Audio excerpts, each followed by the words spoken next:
Hey guys, this is Matt with blacklistedcrv.com. This is our upgraded aluminum radiator that we offer on our website.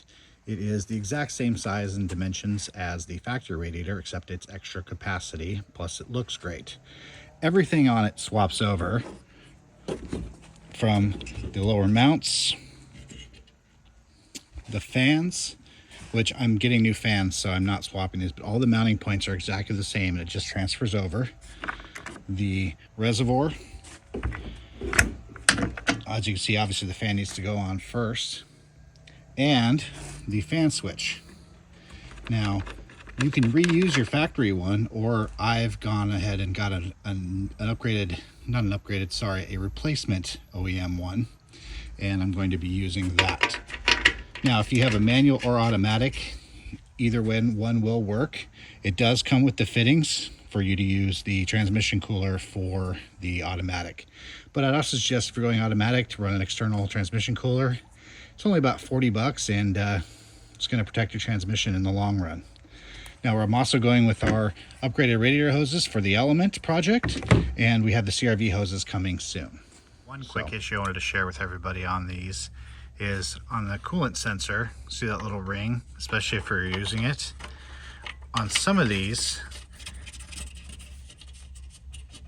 You have an issue with that because although it is an aftermarket piece, it's also welded here and isn't always flush. You know, part of it is extremely affordable unit, so it does have a couple of small defects. So the way to alleviate this is just to put a little bit of Honda Bond or any kind of silicone on the threads. Try not to get it on the sensor, and it doesn't take very much, just to make sure that this seals. So I just wanted you guys to see, that's all it takes. You could technically use pipe thread tape, but I would just go ahead with the silicone to make sure that it works properly and seals and you don't have any leaks. But like I said, you do not have to glop it on there. Just get enough to put it in. And since you're using silicone, you do not have to wrench it down a ton, just make it snug. So as you can see, other than that one issue, the fitment is perfect. Everything clears as it should. And the hose, because I'm supercharged, a little bit tighter, so, but it fit on there perfectly and it does not hit anything.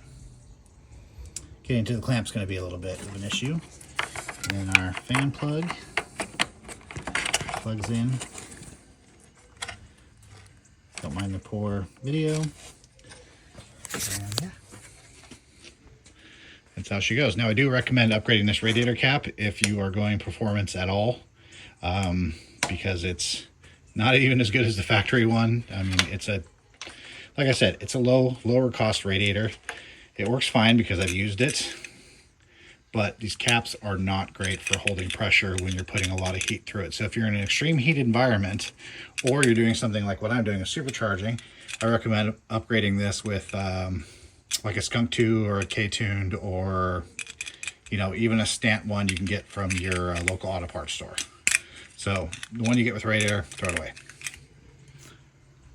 So that's that. Put the rest together on and put the upper hose on and show you how she goes.